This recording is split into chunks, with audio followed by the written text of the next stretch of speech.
Have you ever wondered what it would be like to change your life and follow a completely new path? It must be difficult, especially if you are living in a liberal world and you choose to follow a faith that can put you in the line of fire of questions. मेरा एक दोस्त Hamburg में रहता है और जब वो master degree कर रहा था पाकिस्तानी एनुअल डिनर पे उसकी मुलाकात एक जर्मन खातून से हुई। वो खातून देखने में तो जर्मन लग रही थी लेकिन उसका रख रखाव मुसलमानों जैसा था। ये जर्मन खातून इस एनुअल डिनर पे अपने कुछ पाकिस्तानी दोस्तों के साथ आई हुई थी जिन्होंने बाद में इस बात की तस्दीक की कि ये जर्मन खातून जिसका नाम इमके शुबन था कुछ अर्सा पहले मुसलमान हो गई है और अब इसका नाम इमके हफ्सा है। कहते हैं कि इस्लाम पूरी दुनिया में सबसे तेज़ी से ग्रो करने वाला दीन है और इसके मानने वालों की तादाद 1.8 बिलियन है। याद रहे कि दुनिया की कुल आबादी 7.5 से लेकर 8 बिलियन तक है। इसमें अगर हम लोग मुसलमानों की तादाद निकालें तो तकरीबन 23% लोग इस्लाम को फॉलो करते हैं। मैं और मेरी टीम इनके हफ्सा के घर उनसे मुलाकात करने पहुँचे। आजकल वो ब्रुंसविक के करीब एक टाउन में मुकीम। इस व्लॉग में हम इमके की इंस्पिरेशनल स्टोरी के बारे में जानेंगे, उनको पाकिस्तान से इतनी उनसीयत क्यों है और जब वो मुसलमान हुई तो जर्मनी में रहते हुए उनको किस किस्म के चैलेंजेस का सामना करना पड़ा, उनकी अपनी फैमिली का क्या रिएक्शन था, ये सब कुछ जानेंगे उनकी अपनी ज़बानी और करेंगे कुछ फ़न क्वेश्चंस भी। सो stick around until the very end of this video और अगर आपने इस चैनल को सब्सक्राइब नहीं किया हुआ तो अभी कर लें। तो चलिए स्टार्ट करते हैं आज की इस वीडियो को।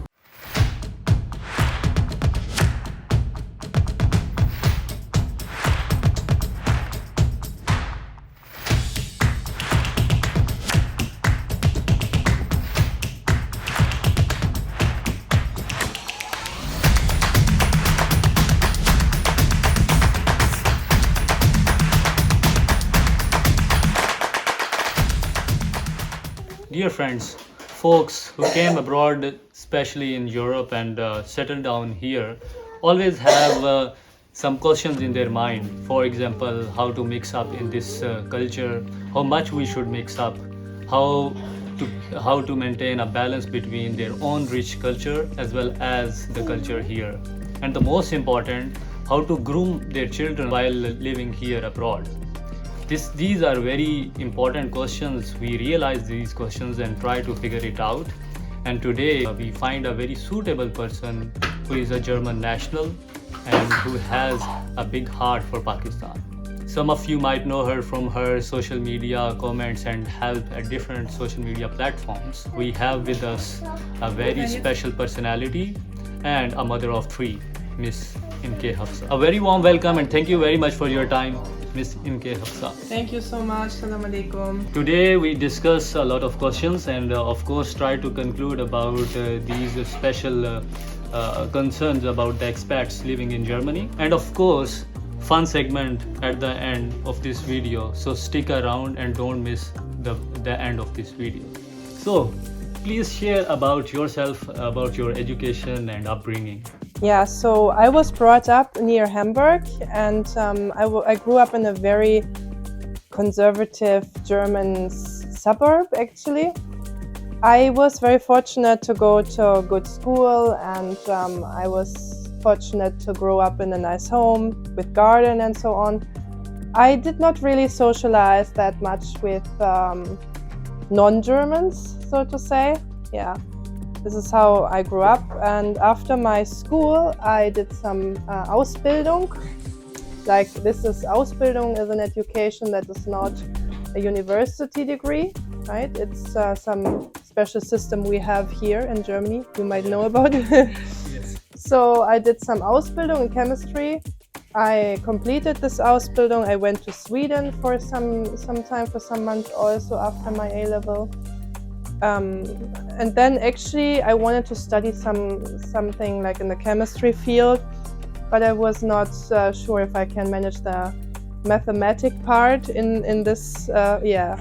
So I chose something different. I chose socioeconomics because I was interested in developing economics and like poor countries, how to help them to develop. And I was interested in the Chinese language also, so I took some Chinese classes too. So yeah, this I completed this university 2017, and meanwhile I also got my children. So yeah. What do you do for living actually? I used to work for actually 1 year, you can say, or slightly more.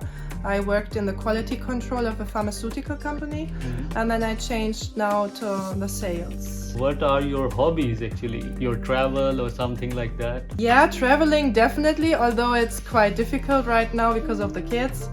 But I am very much fond of Asian countries. Would love to travel Asia more, definitely. We also came to know that you also been to Pakistan.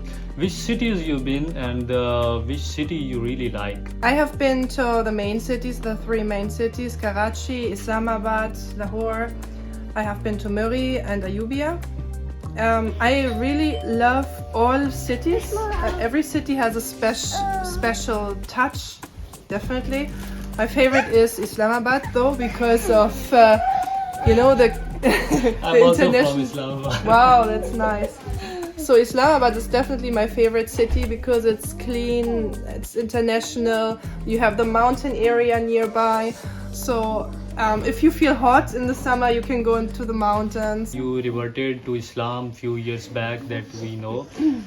What inspired you to revert to Islam, and how has your experience been till now in Germany? You know, I was a student. I was 23 years old, quite young, and actually, you know, I had everything in my life. I had from the materialistic sense, I had everything.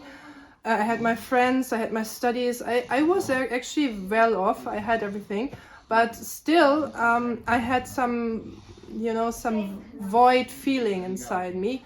Like I never grew up with religion. I was more an atheist. Also, probably because my friends were atheists, and my friends, they didn't have any. They just lived their life. They didn't have any doubts about atheism, but I started having doubts. So I researched a little bit. First, I mean, you might know that in Germany we learn about Bible and the stories and about Prophet Jesus, but not as a prophet, obviously. Yeah. And this concept of Jesus as Son of God was something that not really, I could not really get along with this. And then I found out that Jesus is in the Quran, and I was like, what? Quran is some books from the Arabs. They should have completely different characters in their book, right? Yes. And then I read more about prophet stories, and also that in the Quran it's written several times like, I am not the Son of God. And I think if the Quran would have been a book fabricated by mankind, why a human being, which benefit he or she has to mention several times Jesus is not the Son of God? Why? So this was some kind of not the only factor. There were more aspects. Yeah, also the scientific aspects you might know about, like the embryo. It's well explained in the Quran as well, in many verses about this topic. Yeah. If you decide that you want to become a Muslim, but you also need to tell your community as well. So when you thought about like telling or sharing your this journey with your parents, what was their reaction? Yeah, so my father, he never had any prejudices against anyone, and he reads very alternative media and questions many things that happens on our globe. And he took it, it was not too easy for him, but he was accepting from the beginning, you can say. For my mom, it was a little bit more difficult. But, nowadays she also buys halal meat for me. And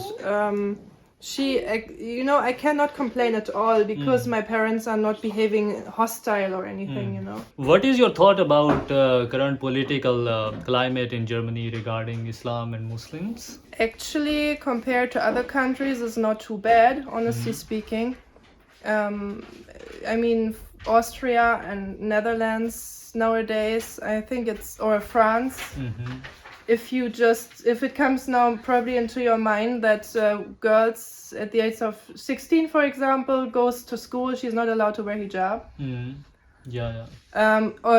Although she might really want to, So this is what they doubt that these girls want to do it. This is the problem.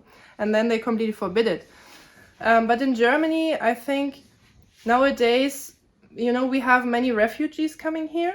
I think the situation somehow is nowadays getting better even. A lot of people coming to Europe as well, and they are starting and settling their life here. So what do you think about intercultural marriages?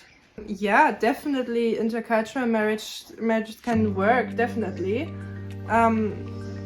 It's it depends also on the family. For example, if a Pakistani wants to marry a German woman and this man has all support from his family to marry her, then I think this is the first most important step. If it's not the case, then it can be really, really difficult, because for Pakistanis the family is more important than for Germans. In my opinion, Germans, they don't consider their parents' opinion as important as Pakistanis do with their parents. And it's a complete different mindset, and parents in Germany would not even expect their children to ask them about their permission for marriage, right? So this is completely different. Another concept, which is arranged marriages, like it's more in Pakistan and in Asia rather than in Germany or in Europe.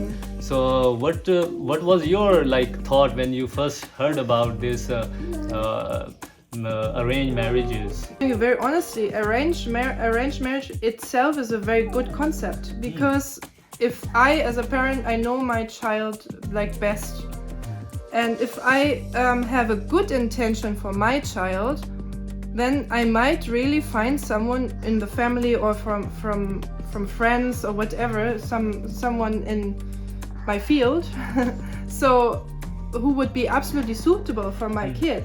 Yeah, I mean, if you just choose a partner for your child to benefit yourself, if I want my son to marry a girl who helps me with everything, it's not a very good intention in my opinion. And if arranged marriage definitely work if parents have the right intention. And it can be very, very good, because if you know people for decades or years whom you are suggesting to your child, then it's something, you know whom you are bringing into your family, right?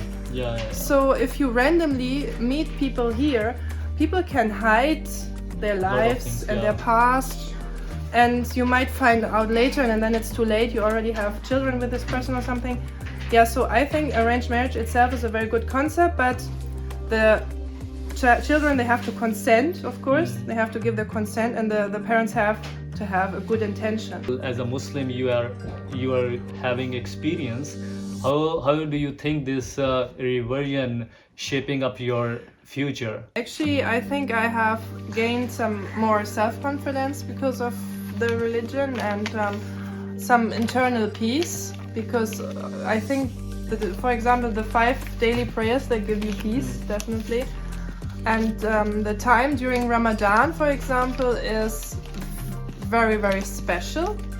And this feeling of gratefulness for your food, for your next meal, and then you remember also people who are poor and they don't have anything, and you become humble. I think you really feel like, oh God, that how blessed you are that you get your next meal. Some people think about Islam is very much unfair for the women. What do you think after reverting? Well, unfair is only culture. Culture of Muslims is unfair for women. This is the problem. Islam itself is not unfair, and the thing is, If you look into the narrations and the scriptures, Islamic scriptures, then you realize that women are very much protected, and they have their own property, they can inherit. But what is reality, for example, property, inheritance, is it always given to Muslim women? Right? So the culture of Muslims is, you really have to doubt some things. They are not getting along with Islam. And covering itself, if a woman covers, or covering for anyone, also for men, used to be some very important aspect in the lives of people here in Europe hundreds of years back then, and people were expressing their modesty, and their also rich people used to cover up. This was a sign of being modest. And now you see the judge, even in court here in Germany, they wear this kind of veil or yes, to express modesty. For example, Iran, where women don't have a choice. Women should have a choice. If she doesn't want to cover, she shouldn't be forced. It should come from her heart, from her conviction. Definitely. But I think for me the hijab is it's freedom, because you cover up, because it's the beauty is for yourself and your partner. Yeah. This is a good. It's a concept that I really like.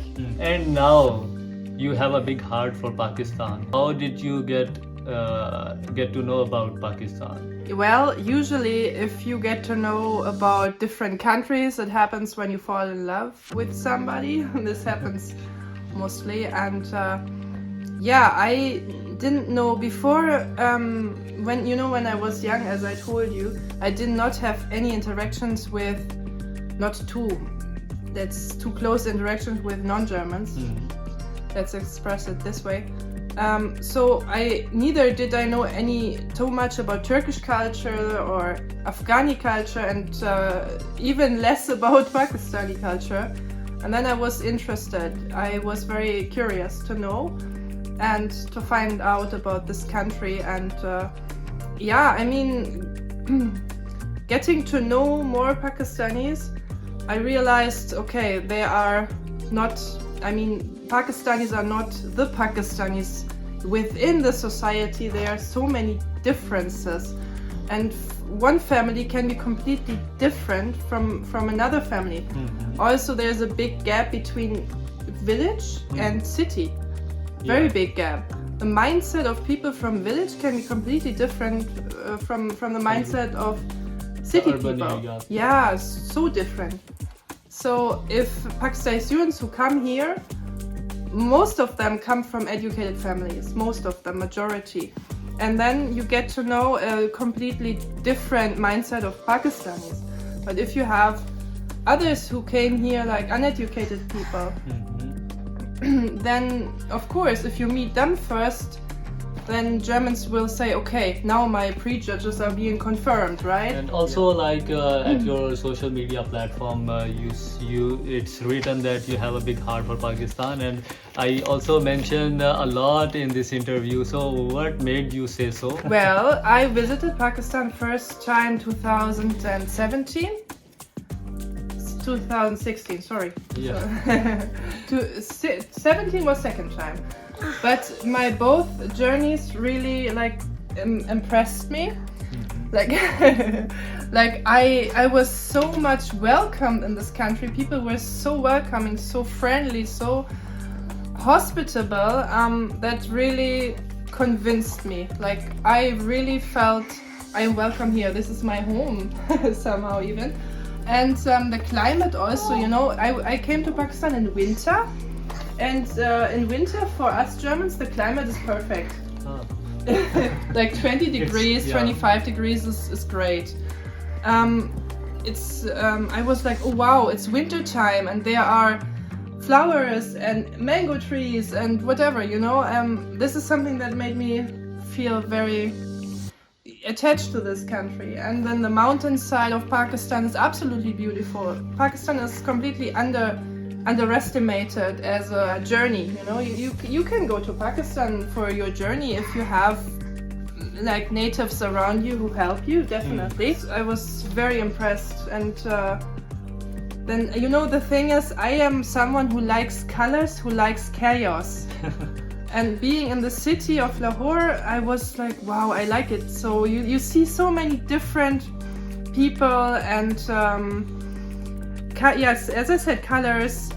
And the smell of Lahore, I like it. It's a little bit smoky, and I like the smoky smell of the air, you know. Which food or Pakistani cuisine you really like most? I always say that my favorite is chicken white Karahi. This is my favorite dish, but I can eat anything. I can even have street food. I never got sick from any street food. I can eat anything. I like everything actually. I think... except organs. Oh. I cannot have organs. Although I think the concept of using the complete animal after slaughtering it is very good. But you know, in Germany, most people, they don't have this experience with eating organs. Wait, इमके को सिर्फ Pakistani cuisine खाने में पसंद नहीं है, बल्कि जब मैं और मेरी टीम उनके यहाँ दिन के तकरीबन 1 बजे पहुँचे तो उन्होंने हमारा इस्तकबाल सेल्फ मेड लजीज पराठों के साथ फिंगर लिकिंग डिलीशियस वाइट कढ़ाई से किया. The chicken white kadai was really amazing. We realized that people who are living in Germany, they are very conscious and they are concerned about their children's upbringing. So what do you think that how one must plan about their children's future so that they can perform well in this world as well as hereafter? So let's start with the kindergarten school age. Actually, I think in most of the institutions here in Germany, for example, it's possible to book a halal food, like halal in the sense of vegetarian food that you get as lunch. Yeah, and people are usually very much tolerant and understanding in kindergarten. I have the experience. I mean, Germany is actually a country where you can practice your religion in peace. So what you do in your spare time with your children, if you teach them Quran or Bible or whatever, no one will persecute you for anything, right? So if you the most important thing is a good community around you. And what you do in your in your spare time with your kids. You can meet up at Islamic centers. You can send them to lectures in the masjid, or you just meet up privately, women's group with kids or whatever. When it comes to when they reach the teenage, like the age of the teenage, then yeah, you could, for example, discuss with your teacher, okay, yeah, if you go on class trips, then for me it's difficult. If my kid has alcohol, please, what can you take any precautions? Something like this. Usually people, I think, are quite understanding, and if you with patience, explain to the teachers and school about your different way of life, and if you remain calm and friendly, then usually they always try to compromise and you find a way. But it's a daily task, definitely, to raise your children according to your own convictions and your mindset. And yeah. How was your first Ramadan experience? I remember it was 2014 and it was middle of the summer. It was until end of August or end of July, I don't know. No, I don't know. But it was extremely hot, and I was putting myself into cold bathtub to be able to, to not to drink and to fast. But honestly, I had the best feeling of gratefulness for getting food, your next meal, drinking, and Alhamdulillah, thanks to Allah, I have a good health. I don't have any health problems, issues. I was able to make it completely. The whole Ramadan, I was able to fast. Allah gives you the strength and the capability to do so if you want to. core section is already done, so we will proceed the fun part.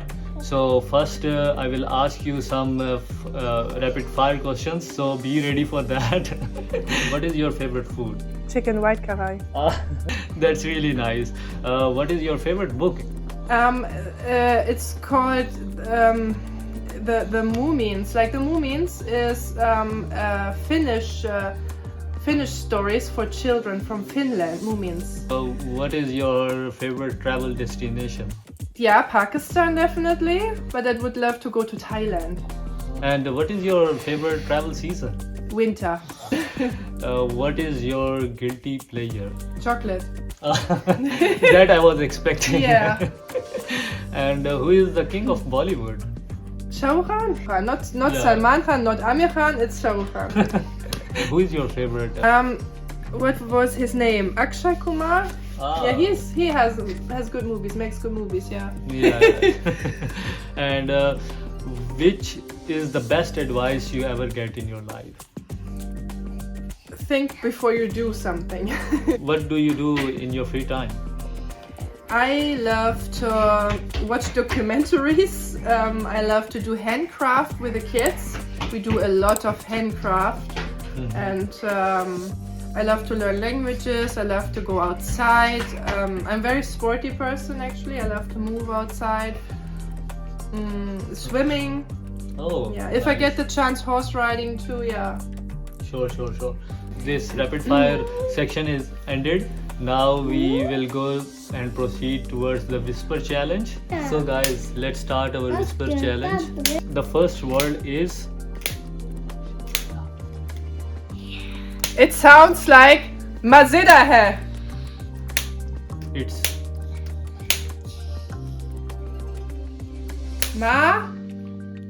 Mashallah. Nice. Now it's Urdu. Nikah. Again. Nikah. Kya? Nikah. It's nikah. It's Urdu word and it's nikah.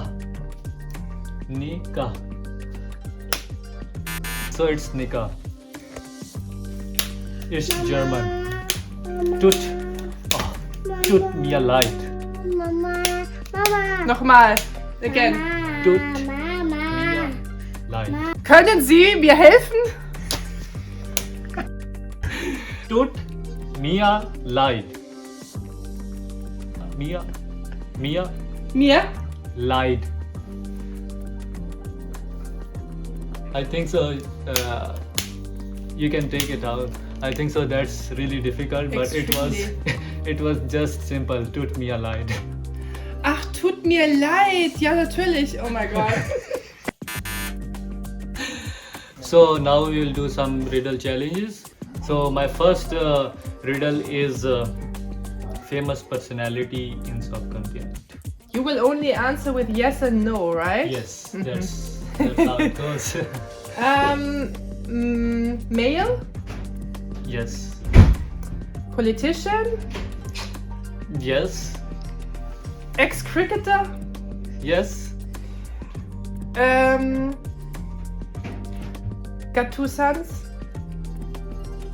Imran Khan? I think so. Imran Khan is famous around the world. Yes. Second riddle is a city. Located in Pakistan. Of course, yes. Number one. One of the three biggest cities? Yes. Okay. Is it the capital? No. Karachi? Yes. Yes. Another riddle is a building. It comes under the wonders of the world. Wonders of the world. One of the wonders of the world. Taj Mahal? Right.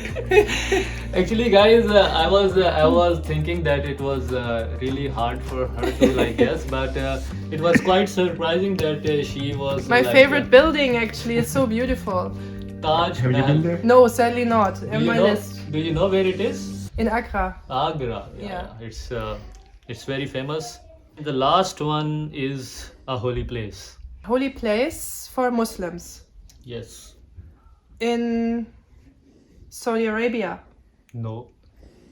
In Pakistan. No. Holy place for Muslims. Not in Saudi Arabia, not in Pakistan. In Jerusalem. No. You now have 4 questions. You have asked 4 questions and now like 6 left. Okay. In Asia. No. In Africa. No. Middle East. No.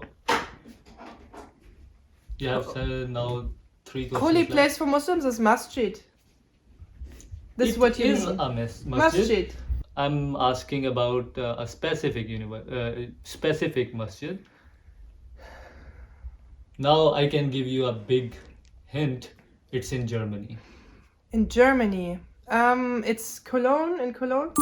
Yes. Yes. It's, But I don't know the name. I'm so sorry. I don't It's know. Köln Central Mosque. Okay. What is the largest German word? Do you know? Largest German word. So here it is. It's this one. Donaudampfschifffahrtselektrizitäten Hauptbetriebswerk Bauunternehmer Beamtengesellschaft. Oh. Oh my god, I didn't know. Fischers Fritze fischt frische Fische, frische Fische fischt Fischers Fritze. Frische Fische fischt Fischers Fritze, Fischers Fritze fischt frische Fische. Actually, she tried really my good. God. So, And this is, you have something like this in Urdu? yes, we also have some tongue twisters. खड़क सिंह के खड़कने से Oh, खड़कती this हैं is, I know खिड़कियाँ. it. It's from Fana, this movie. Right. From this, Yeah. the song. But we can make it easy. कच्चा पापड़ पक्का पापड़ कच्चा पापड़ पक्का पापड़. Can you say- No, I can't repeat. Oh my god. You can say कच्चा Kacha, पापड़ Papa, पक्का Paka, papad. Papa.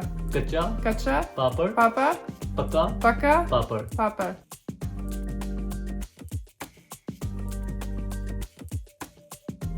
Our last question is core, or maybe the whole sum of this whole interview. What message would you like to give to somebody who is looking for answers about Islam and have curiosity about Islam or reversion? Well, Islam, you usually don't learn from the behavior of Muslims. This is very important to know. There's also a quote of Cat Stevens, who reverted to Islam, that he said, I cannot quote it 100%, but just the context, the meaning. Like he says, if he had known the Muslims before he had known Islam, he wouldn't have converted, because the behavior of Muslims does not necessarily represent Islam at all. Very important to go to the sources of Islam, to the narrations, to the scriptures, to go to the local masjid, to ask someone who is really like he has knowledge about the religion, and not to assume that the next guy from the doner shop knows everything, you know. As a person who is interested in Islam needs to get, the information that this person needs to get, this information needs to be structured, okay? You shouldn't tell a person about halal and haram first, at all. First, you try to build up this person's iman, to build up the knowledge about Islam, why we believe it's the truth.